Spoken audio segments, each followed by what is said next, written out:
Hi, my name is Fredrik Bondestam, and I'm part of the UniSAFE team. And I'm based in Sweden at the University of Gothenburg, and an organization called the Swedish Secretariat for Gender Research. I'm an associate professor in sociology, and I have long-term experience on doing research on gender-based violence and sexual harassment in higher education institutions. Today, and in this short video, I will present some brief concepts and key aspects concerning gender-based violence in terms of policies and policy development in academic institutions. I will try to introduce the contextual aspects at first, the European and national regional policy level and how they are how they've been developed and what they consist of, so we get the broader framework of the policy issues at stake. And then further, I will try to describe the features, the foundational features of an institutional policy targeting gender-based violence. And then finally, have some concluding comments with some recommendations on research, but also further policy development on this issue. I hope you will enjoy it, and I will try to keep it as clear-cut as possible and also be speaking slowly enough so you can understand my Swedish English properly. Gender-based violence in academic institutions is generally defined as all forms of violence, violence and abuse experienced by individuals or groups due to their perceived sex or gender or sexual orientation or gender identity. This concept has been defined for a long time in research and policy. It's quite well known, and I think it's well established in the context that I'm speaking. This important concept of gender-based violence, I think it's important to understand the broad range and different dimensions of the concept in terms of being physical and psychological, for example, or sexual and economic in its forms of violence. It can also be online and offline violence when we use the concept of gender-based violence. And it has vast consequences, both for individuals and for working groups and for institutions overall. It could be mental illness, absence of sickness, the intention or the actual dropouts of students and staff. These are established research knowledge on the experiences and consequences of gender-based violence in academic institutions. But I also like to stress the importance to realize that gender-based violence as such a prevalent experience in our academic communities actually has vast consequences for the actual quality of research and teaching ongoing in our academic communities, and thus will impede the future societies that we developed. So the importance of preventing gender-based violence cannot be stressed enough. And policies is one of the broad concepts, measures that we use to define and summarize what is at stake when we speak up on preventing, combating, eradicating or ending gender-based violence in academic institutions. Now, looking on the European level, there's a quite strong policy framework in place already, and it actually started out several decades ago. But to my mind, what I think is most important at this stage is that the Council of Europe established the Convention on Preventing and Combating Violence Against Women and also Domestic Violence back in 2014. This important convention, also called the Istanbul Convention, actually consists of the main concepts and measures and strategies that are necessary to combat gender-based violence also in academic institutions. It's been endorsed by almost, I think, all member states, EU member states at this point, not ratified, but endorsed at least. And what this convention stresses really is the importance of implementing institutional policies on gender-based violence per se, but also to allocate financial and human resources and competencies, enough resources to combat gender-based violence within institutions. And of course, the target of these institutional policies, if we look into the Istanbul Convention, is actually to try to change the cultural patterns and the social patterns and norms which enables violence within institutions. And this entails implementing awareness raising activities in institutions, but also education, training of professionals, also focusing intervention of different programs, but also support structures and so forth. I will get back to this more specifically. So the backdrop of the policy framework on the EU level is this Istanbul Convention. But further on, there's been a lot of development in terms of policies on the EU level. And we can see that the European Commission Gender Equality Strategy actually targets gender-based violence in a broad sense, as it was adopted in 2020. And further, the Council of Europe also have a gender equality strategy from 2018. I think also important in this context is the ILO Convention on Violence and Harassment that was adopted in 2019. And as you understand, there are several conventions and policies in place in this sense. Let me put the spotlight on two important recent developments on the EU level.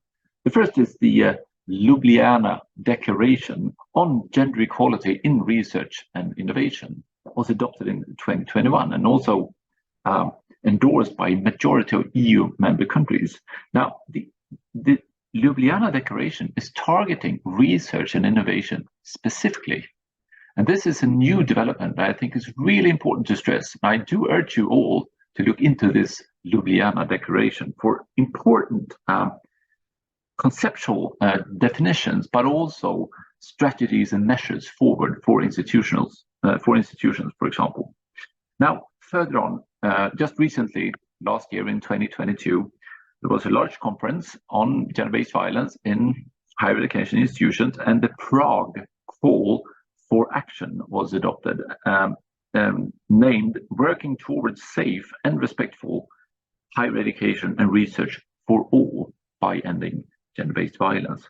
Now, this has only been endorsed by some of the European research area stakeholders as yet, but I think the Prague Call for Action actually pinpoints several specific targets and measures and activities are really important to try to include in institutional policies, both in terms of research performance organizations, but also research financing organizations. Now, still, one might stress that there is a lack of a general or generic code of conduct targeting gender-based violence in academic communities in the EU.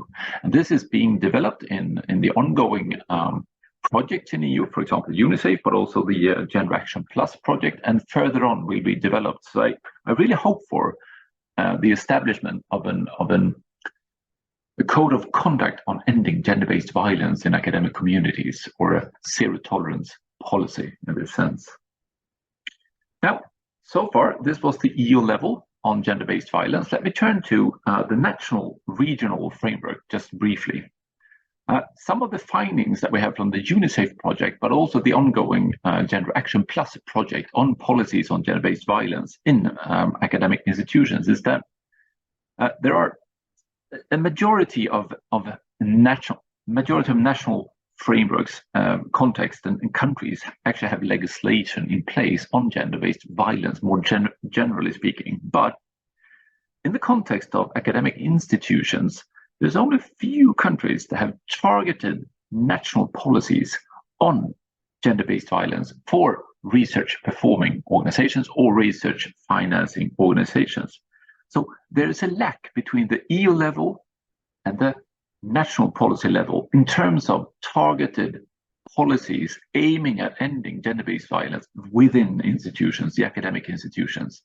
Now, I really do hope that we can move forward on this aspect, so we can establish a more sustained national institutional framework in terms of institutional policies on the institutional level that are all combined into a broader national framework. Now, this takes me to the main part of this short video, and that is the institutional framework, thus the policy development within RPOs, research performing organizations. There are a lot of institutional policies in the EU within different contexts and countries, but also there are a lot of different forms of policies within institutions in a specific country. So it's not an easy thing to overview and overlook and try to map. But overall, what could be said on what is needed in terms of an institutional policy is that it should consist of both short and long-term organizational aims and measures actually targeting ending gender-based violence. So usually what we see in research and some of the evaluations we have on policies on the institutional level in the EU 27 is that policies tend to discuss sexual harassment mainly and discrimination, but not targeting gender-based violence as this broad-ranging concept that I've been speaking of. Now, further, what should an institutional policy consist of? Well, I think long-term decisions on resources in different senses. And mainly this concerns economic funding, financial support, but also the allocation of resources in terms of competencies and relevant experts and knowledge on gender-based violence. So there's a strong, sustained structure of well-financed resources in place to actually develop a policy framework within institutions.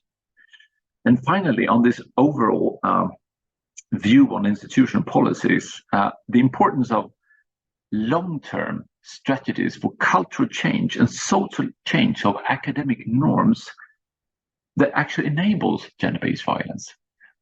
Trying to pinpoint and specify what kind of cultures and culture effects do we see in our own academic institutions that actually puts staff and students at risk of violence and abuse. So these are the overall kind of activities, measures, ideas that I think needs to be put in place in an institutional policy.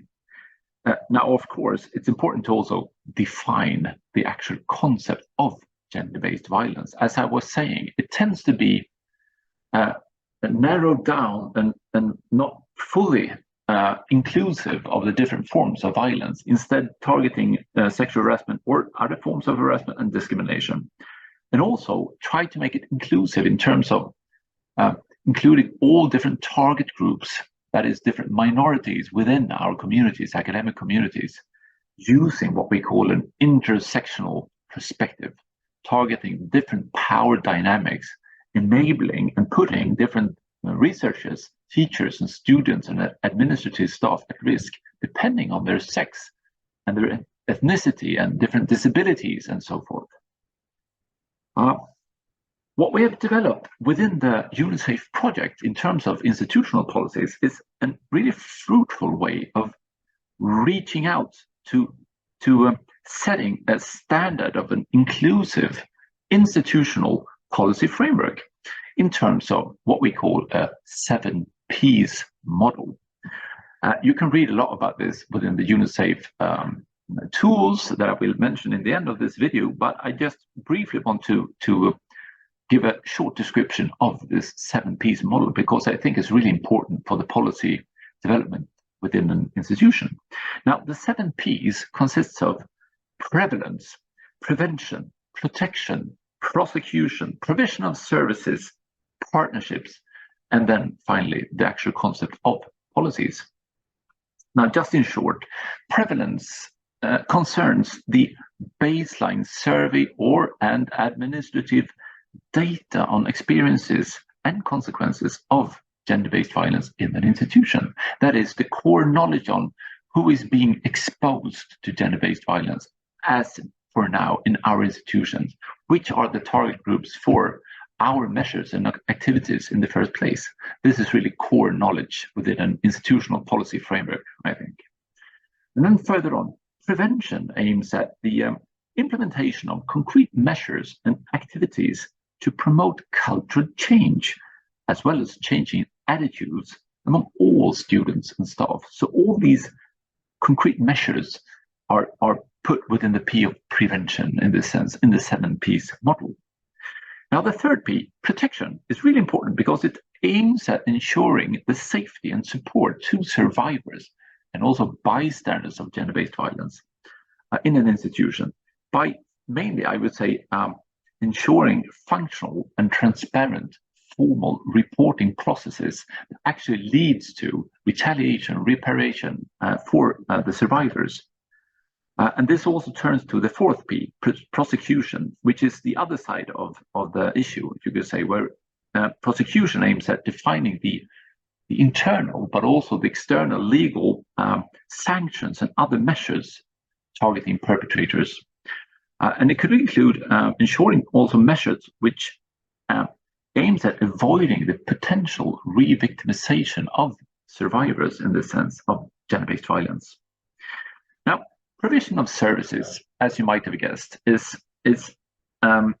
includes the support structures needed for those survivors of gender-based violence that have experienced violence within institutions. And it should include different counseling services, training of professionals, but also establishing long-term sustainable strategies for medical, psychological, and other forms of human resources support to survivors and bystanders.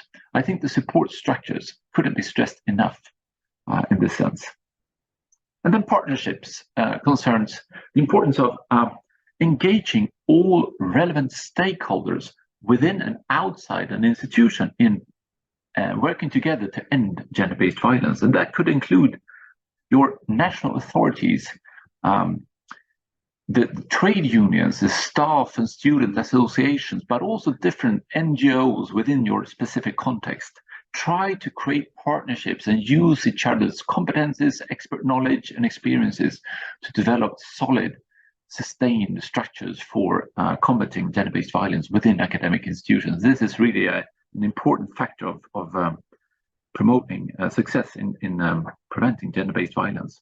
And then finally, the seventh P, the policies P. Now this turns on all the different strategies set up within an academic institution to try to eradicate gender-based violence. To put it in a nice and coherent and sustained form in terms of a policy, it's really important to make it visible and communicated and informed to all students and staff and administrative personnel within an institution. So there's a common knowledge on what is gender-based violence, what is the data, which measures are we to use, how can I find support, what kind of training is ongoing, and so forth. So this was really a short description of the 7Ps model. Now, let me end this also short video by some of my recent ideas on what I think is important to focus for the future in terms of policy development.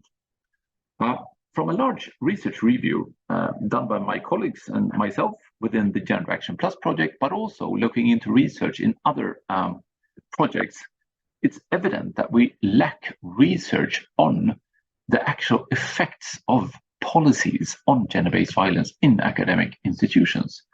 I really urge all of you listening to endorse the idea on that we need to promote research and research funding on policies per se and policy development on gender-based violence, so we get some knowledge on what is actually working and not. I think this is a core issue that we need to promote, all of us.